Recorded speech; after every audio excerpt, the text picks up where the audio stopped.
The situation in Mandera has for the last few days caught everyone's attention as al-Shabab militia and Ethiopian troops backing the Somali transitional government forces engage in heavy exchange of fire.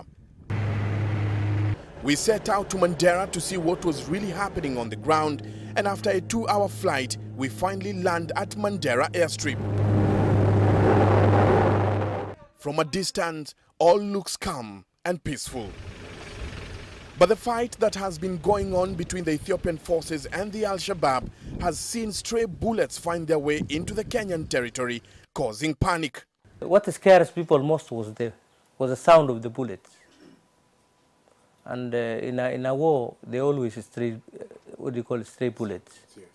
1 or 2 might be affected, and mothers and children might be getting scared. The most affected are the Somalis, who are on the receiving end, a situation that has led them to flee from Somali in numbers.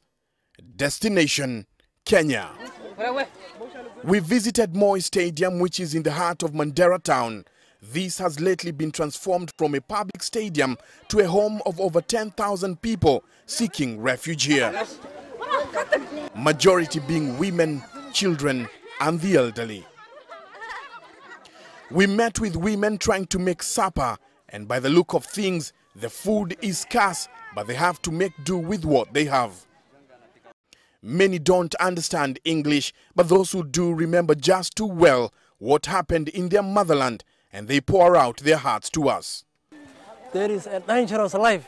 There is exchanging fire. Gunfire have heard today. The fighting is still continue. The fighting has been intense for the last few days, and they say the only place they could seek refuge was in Kenya. People have been displaced, and we crossing the Kenya border. Now we have got asylum seeker in Kenya. According to the area district commissioner, the refugee numbers are swelling by the day.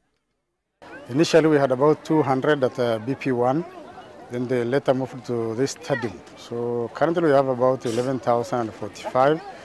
This is about over 1,900 families. So we intend to relocate them to a place called Karbakole, which is about 15 kilometers from here.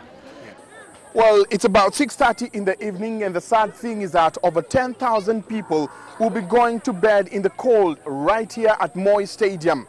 Reason being, 1.5 kilometers away at Bulahawa, there are gunshots renting the air. Some have been shot dead, and others have been lucky enough to run away to this place, where they are now calling home.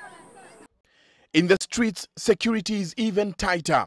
Police have erected roadblocks on the main road that links Kenya and the volatile Bulahawa town along the Kenyan-Somali border. Michael Njenga, Citizen TV, Mandera.